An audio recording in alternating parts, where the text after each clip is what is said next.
اعوذ باللہ من الشیطان الرجیم بسم اللہ الرحمن الرحیم الم نجعل الارض مہادا والجبال اوتادا۔ ابھی تک پچھلے 4 ویڈیوز میں ہم زیادہ تر یہ جو الم نجعل الارض مہادوں والی آیت ہے اسی پر بات کرتے رہے تھے۔ اس کے اندر جو اللہ کی نشانیاں ہیں ان کو تفصیل سے دیکھنے کی کوشش کی، تو اللہ کی نشانیاں اور بھی بہت ساری ہیں، لیکن ہمیں آگے بھی بڑھنا ہے، لہذا اس مضمون کو پچھلے 4 ویڈیو تک محدود کر کے ہم آگے بڑھنا چاہتے ہیں۔ اور زمین کا ذکر اور بھی آیات ہیں، بعد میں بھی آتا رہے گا، اس وقت بھی اللہ تعالیٰ کی جو نشانیاں زمین کی پیدائش میں ہیں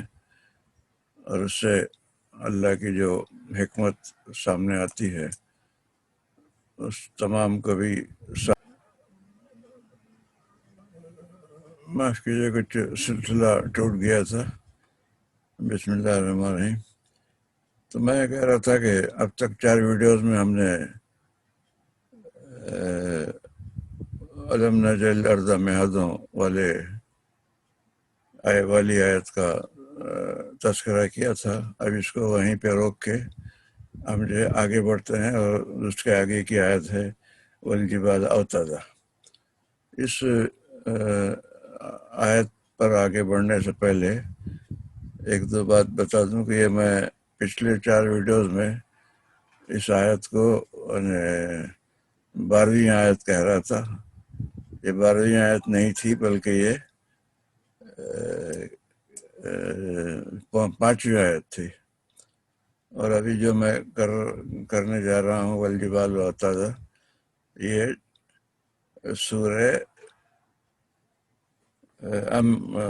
سورہ النبا کی 6ٹھی آیت ہے، اور سورہ النبا جو ہے 78ویں سورت ہے قرآن کی، اور آخری پارے کی پہلی سورت ہے۔ تو اس 6ٹھی آیت کی تشریح سے پہلے ایک تصحیح تو میں نے کر دی۔ دوسری تصحیح یہ ہے کہ پچھلے ویڈیو میں نے جس میں ایک آیت یہ آئی تھی کہ ثم استوى إلى السماء وهي دخان، یعنی اللہ تعالیٰ نے عرش کی طرف توجہ کی اور اس وقت وہ دخان کی شکل میں تھا، اور اس دخان کو اللہ تعالیٰ نے حکم دیا کہ زمین اور سورج اور سارے ستاروں کی شکل میں آ جاؤ، تو یہ سب کا سب وجود میں آ گئے۔ اس آیت کی تشریح کرتے ہوئے میں نے بتایا تھا کہ جب اللہ تعالیٰ نے زمین اور آسمان کی وجود میں لانے کا ارادہ فرمایا تو اس وقت پہلے سے دخان نام کی کوئی چیز وہاں موجود تھی۔ تو پہلے سے موجود تھی تو مطلب یہ ہے کہ اللہ تعالیٰ نے اس دخان نامی چیز کو پہلے ہی بنا رکھا تھا۔ تو وہ پہلے ہی جو بنا رکھا تھا اس کو میں کہہ رہا تھا کہ کائنات کے بننے کے 20 منٹ بعد، یعنی کائنات کی تشکیل تو اللہ تعالیٰ نے جو بنایا ہے سائنس کی روح سے 13.8 بلین سال پہلے، 13.8 ارب سال پہلے کائنات بنی۔ لیکن زمین جو ہے اور سورج اور دوسرے چاند ستارے اور بہت سے پلانٹ اور گلیکسیز جو بھی ہیں، ان میں سے ایک بڑی تعداد جو ہے وہ 7.2 ارب سال، 7.2 بلین سال کے بعد، یعنی اب سے 4.5 بلین سال پہلے اللہ تعالیٰ نے بنایا۔ تو کائنات کے بنانے میں، زمین اور سورج کے بنانے میں 7 ارب سال کا وقفہ ہے۔ تو اس وقفے کے پہلے حصے میں یعنی میں نے بتایا تھا کہ وہ دخان ایک دھواں اس کو دھواں کہتے ہیں، یا انگریزی میں اسموک کہتے ہیں۔ تو اس دھواں کو بنانے میں نے کہا کہ یعنی 20 منٹ پر، کائنات کے بننے کے 20 منٹ بعد سے اور 7 بلین تک تھا، 7 بلین سال تک. تو 7 بلین سال کے بعد جب اللہ نے زمین اور سورج بنانے کا فیصلہ کیا تو اس وقت وہ دخان موجود تھا. اس دخان کو اللہ نے حکم دیا کہ زمین اور آسمان اور دنیا بھر کے پلانٹ اور سیارے نظام شمسی ان تمام کی شکل میں وجود میں آؤ.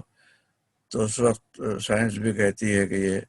4.5 سال پہلے یہ سب وجود میں آئے. تو یہ جو دخان کے لیے میں نے 20 منٹ کا کہا تھا وہ غلط ہے. وہ میں نے دوبارہ دیکھا تھا تو 20 منٹ نہیں، 3 منٹ بعد ہی شروع ہو گیا تھا. اور پہلے 3 منٹ کے اندر دخان کے جو اجزاء ہیں، دخان کے اندر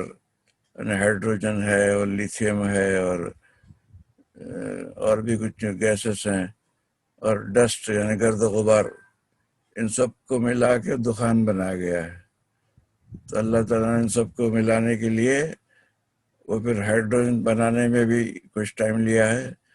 لیتھیم کا جو ٹیمپریچر ہے وہ کچھ اور ہے، ہیلیم کا جو ہے وہ کچھ اور ہے. تو یہ مختلف ٹیمپریچر میں 3 سیکنڈ کے اندر ان سب چیزوں کو ایک کے بعد دیگرے، پہلے ہائیڈروجن بنایا، پھر یہ کہ اللہ تعالیٰ نے ہیلیم بنایا، پھر لیتھیم بنایا. جس کے لیے جو اللہ نے ٹیمپریچر مناسب سمجھا تھا اس ٹیمپریچر تک وہ بگ بانگ والے گولے کو ٹیمپریچر کو ہلکا کرتے کرتے مختلف ان چیزوں کی تشکیل دی جس سے کہ دخان بنتا ہے، جس سے کہ دخان آج تک اسی اجزاء کے ذریعے سے ہے، اور جس سے کہ دنیا اللہ تعالیٰ نے اس کو زمین و آسمان، زمین اور سورج اور رات کی تشکیل کے لیے بنایا ہے. اس کو سائنسی الفاظ میں کیا ہے ابھی مجھے یاد نہیں آ رہا ہے. تو وہ جو بھی سائنسی اصطلاح ہے وہ مولانا مودودی نے بھی استعمال کی ہے کہ کائنات کی ابتدا جو ہے یہ اس نیبولا ہے. یاد آیا مجھے کہ نیبولا ہے. تو جو نیبولا کی جو اصطلاح ہے وہی یعنی دخان ہے. اللہ تعالیٰ دخان کا حکم دیا اور دخان نے یہ ساری چیزیں بنائیں. تو سائنس بھی یہی کہتے ہیں وہ نیبولا ٹائپ کا ایک اسموک ہے، اور اس اسموک سے سارے چاند ستارے اور سورج، زمین، سارے جو چیزیں ہیں، سیارے، ستارے، سب اسی سے بنے ہیں. تو اس دخان کے لیے جو 20 منٹ میں نے کہا تھا وہ غلط تھا. وہ 3 سیکنڈ ہی میں اللہ نے بنا دیا تھا، لیکن 7 بلین سال تک اللہ نے یہ چیزیں نہیں بنائیں. اب اس میں اللہ کی جو بھی مصلحت تھی وہ اللہ ہی جانتا ہے کہ اتنا ٹائم کیوں اللہ نے رکھنا مناسب سمجھا. لیکن سائنس سے بھی اور قرآن سے بھی یہ بات ثابت ہے کہ دونوں کو اکٹھا بنایا گیا، اور سائنس کہتی ہے کہ دونوں کو 4.5 برس پہلے. تو یہ تصحیح والی بات پہلے تھی، اس لیے اس کی تصحیح کے بعد اب ہم جو دوسری آیت ہے جس کا آج تذکرہ کرنا چاہ رہے ہیں اور جس پہ بات کو شروع کرنا چاہ رہے ہیں وہ ہے والجبال اوتادا. یعنی وہ جو شروع میں تھا کہ علم نجل الارض، تو اس کو آپ سمجھیے کہ علم نجل اوتادا، علم نجل الجبال اوتادا. تو علم نجل کا لفظ یہاں پہ لگا ہوا نہیں ہے، لیکن دونوں آیتیں ملی ہوئی ہیں. مطلب یہ ہے کہ اللہ تعالیٰ پہلی آیت میں سوال کر رہا ہے کہ کیا ہم نے زمین کو فرش نہیں بنایا کہ جو تمہارے قابل رہائش بنی ہے. تو یہ جو کیا ہم نے یہ نہیں کیا، کیا ہم نے وہ نہیں کیا، یہ جو سوال ہے تو وہ سوال کا سلسلہ اگلی کئی آیتوں تک چل رہا ہے. لیکن ہر جگہ پہ کیا ہم نے نہیں کیا ہم نے کا یہ سوال ڈالنے کی ضرورت نہیں ہے. اللہ نے شروع میں کہہ دیا علم نجل، کیا ہم نے ایسا نہیں کیا. تو وہ اس آیت پہ بھی ہے علم نجل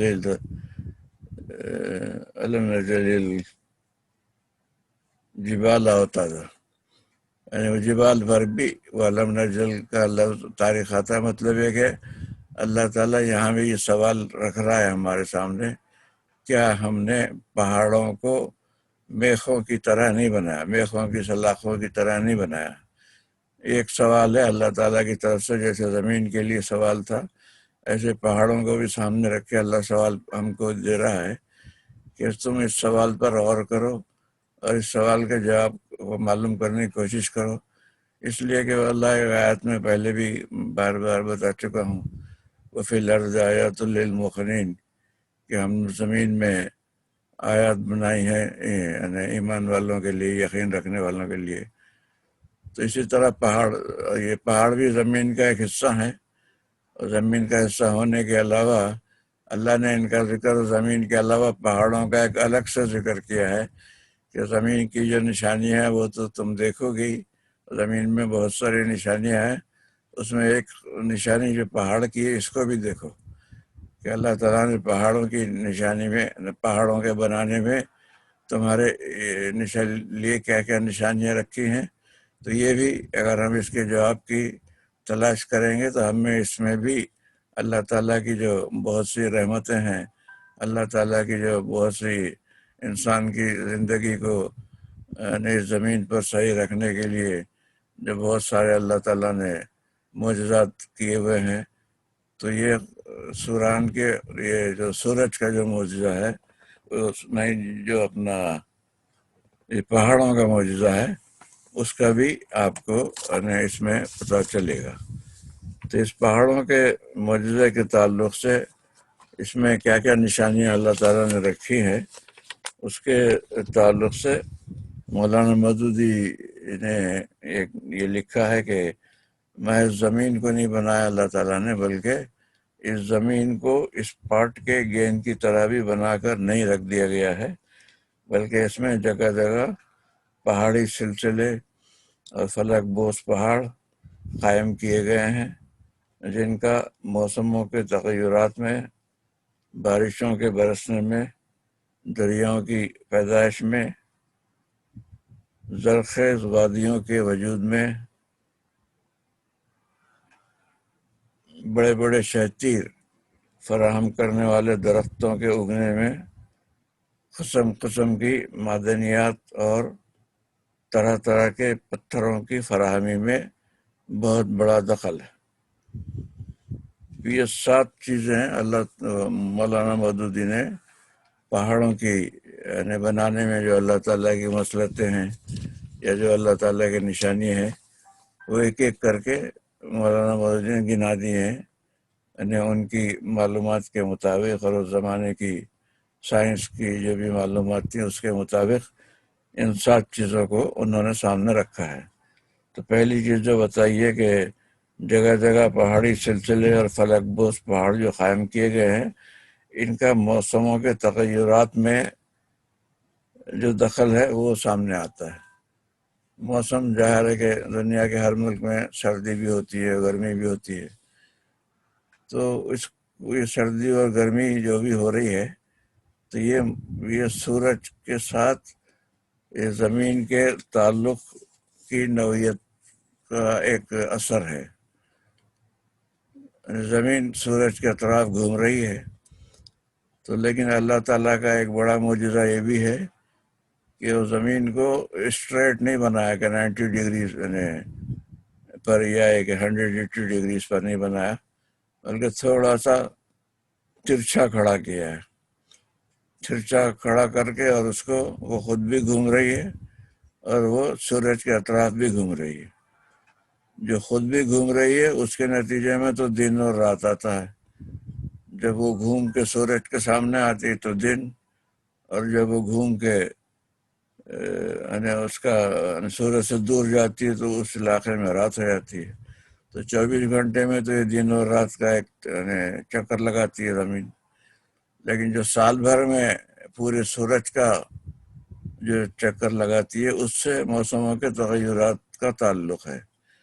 اور پھر اس کے ترچھے ہونے کا بھی تعلق ہے۔ وہ ترچھا ہونے کی وجہ سے بعض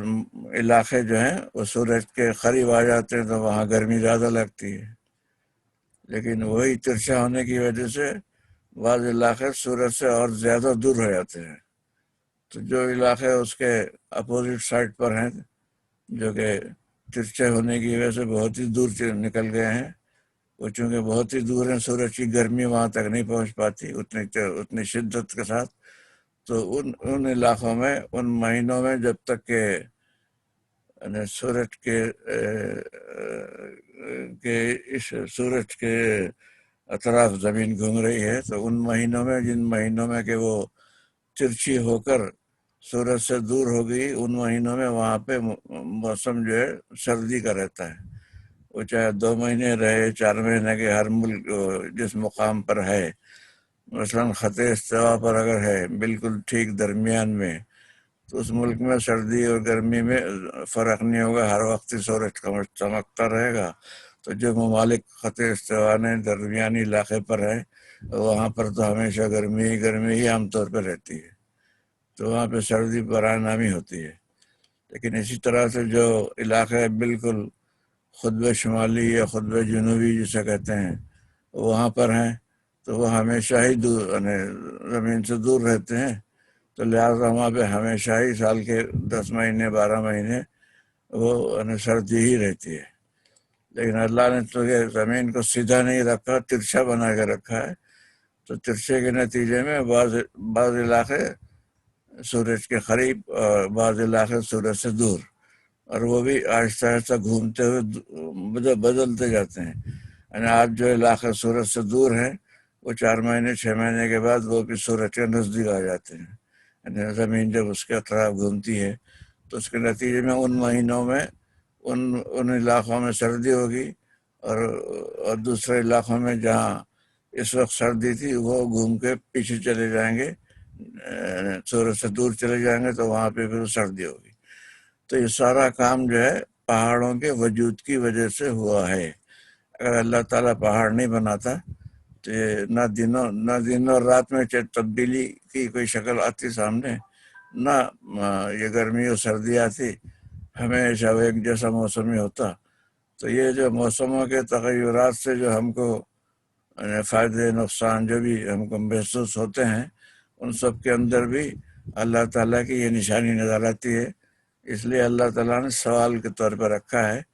کہ جیسے تم کو زمین بنا کر ہم نے دکھائی ہے، اسی طرح ہم تم کو پہاڑ، زمین کے علاوہ پہاڑوں کا بھی جو ذکر اللہ تعالیٰ نے کیا ہے، تو اس میں یہی بات سامنے آتی ہے کہ پہاڑوں کے اندر بھی کچھ خصوصی اللہ تعالیٰ کی حکمتیں ہیں، ان حکمتوں کو بھی آدمی دیکھے اور سمجھے۔ تو ابھی اس میں ایک حکمت تو مولانا نے بتائی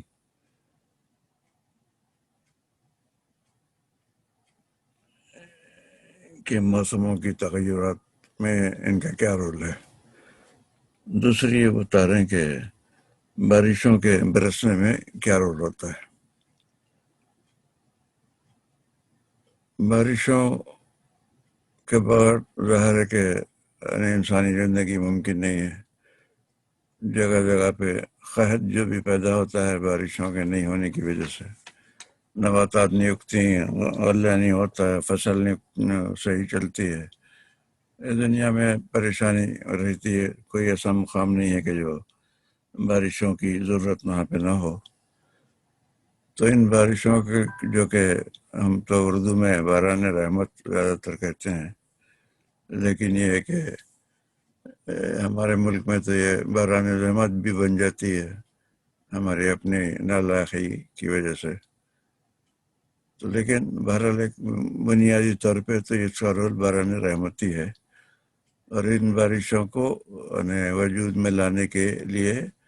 پہاڑوں کا بہت بڑا رول ہے۔ تو یہ اگر ہم اللہ نے جو سوال رکھا ہے کہ کیا ہم نے زمین نہیں بنائی، کیا ہم نے پہاڑ نہیں بنائے، تو سوال کے جواب میں آپ کو یہ چیز ظاہر ہوگی، اللہ کی حکمت معلوم ہوگی کہ بارشیں جن کی وجہ سے ہم آج زندہ ہیں، بارشیں نہ ہوتی تو نہ فصل ہوتے، نہ کھانے کو ملتا، نہ ساری دنیا ہمیشہ پریشانی رہتی ہے۔ یہاں تک کہ صحابہ حضرت عمر رضی اللہ تعالیٰ عنہ بھی بارش کی دعا کے لیے ایک دفعہ نکلے تھے، اور پوری کی پوری بستی بارش کی دعا کے لیے نکلی، تو اللہ تعالیٰ نے بارش برسائی۔ تو یہ ایک ضروری ایٹم جو انسانی زندگی کے لیے ہے، اور جو کچھ اللہ کی اس میں رحمت ہے، برکت ہے، اس کی طرف بھی اگر آپ اس سوال کا جواب تلاش کرنا چاہیں کہ بھئی پہاڑوں کو کس لیے بنایا ہے، ایک وجہ آپ کو یہ بھی نظر آئے گی۔ ان دو وجوہات کے بعد تیسری وجہ جو مولانا مودودی بتاتے ہیں وہ یہ ہے کہ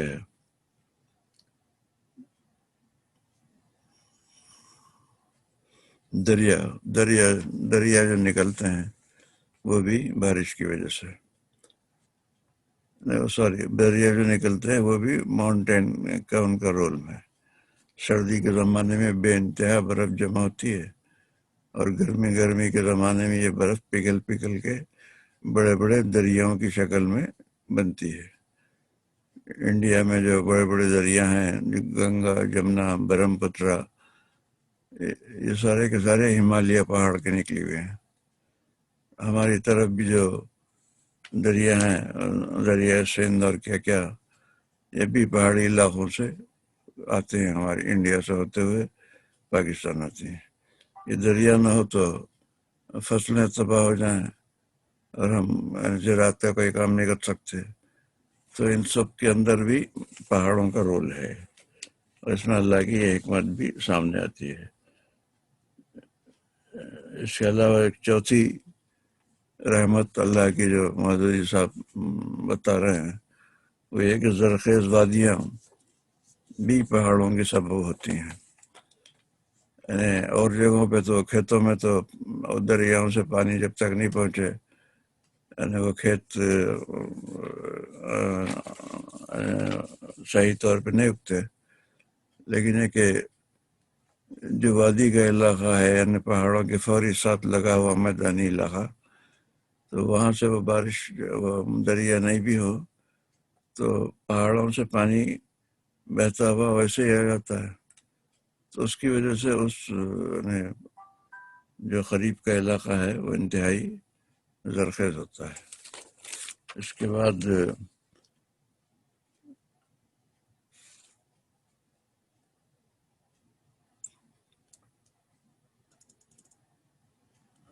چھٹا فائدہ، چھٹی حکمت، چھٹی رحمت اللہ تعالیٰ کی جو پہاڑوں سے مولانا مودودی گنوا رہے ہیں وہ یہ کہ پہاڑوں پر بڑے بڑے درخت اگتے ہیں، بڑے بڑے شہتیر پیدا ہوتے ہیں، یعنی وہ جو مضبوط قسم کے پتھر ہیں، وہ مضبوط قسم کی لڑکی ہے، وہ لکڑی ہے اور بہت بڑے سائز کی ہے، وہ چھوٹی جگہوں پہ نہیں پیدا ہوتے۔ پہاڑوں پر وہ بڑے بڑے پہاڑ یعنی وہ درخت ایسے بنتے ہیں بڑی تعداد میں کہ جن سے وہ شہتیر فراہم ہوتے ہیں۔ اور جاپان کا تو شہرت ہے کہ یہاں جو ہے یعنی مکانات زیادہ تر لکڑی کے بنے ہوتے ہیں۔ اب جدید دور میں یہ بڑے بڑے شہروں میں کانکریٹ وغیرہ بننے لگ گئے ہیں، لیکن ابھی بھی غریب علاقوں میں، گاؤں دیہاتوں میں، ادھر ادھر زیادہ تر لکڑی کے بنے ہوئے مکانات ہی ہیں، اور لکڑی کے بنے ہوئے مکانات کے اندر